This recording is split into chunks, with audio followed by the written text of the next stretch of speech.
आरोग्य विभागामार्फत उद्धवजी ठाकरे मुख्यमंत्री असताना खासदार विनायक राऊत आणि मी पाठपुरावा करून सिंधुदुर्ग जिल्ह्यामध्ये कॅथ लॅब मंजूर केली होती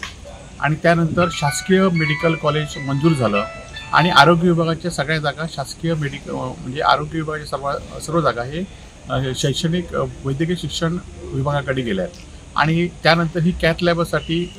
जागा नव्हती असं CSने पत्र दिल्यामुळे आणि या पत्र देण्यासाठी काही लोकांचा राजकीय लोकांचा दबाव होता, कारण या कॅथ लॅबमुळे सिंधुदुर्ग जिल्ह्यातल्या सामान्य रुग्णांच्या बायपास, एन्जिओप्लास्टी आणि एन्जिओग्राफी ह्या योजना ह्या शस्त्रक्रिया मोफत होणार होता आणि त्यासाठी ज्या हृदय रुग्णांचं जे मोठं प्रमाण आहे त्यामध्ये उपचार सुलभ होणार होते। परंतु यासाठीच विनायक राऊतांनी मी यासाठी पाठपुरावा केला होता, ही कॅथ लॅब मंजूर केली होती। परंतु सध्याच्या शासनाने आणि सध्याच्या शासनाच्या राज्यकर्त्यांनी ही कॅथ लॅब सोलापूरचे आरोग्यमंत्री आणि सोलापूर जिल्ह्याचे पालकमंत्री तानाजी सावंत यांनी आपला राजकीय दबावावरून ही कॅथ लॅब सिंधुदुर्ग जिल्ह्यात मंजूर झाली कॅथ लॅब ही सोलापूरला गेलेली आहे। खरं तर कॅथ लॅबसाठी आरोग्य विभागाकडे आपलं कुडाचं महिला हॉस्पिटल आहे,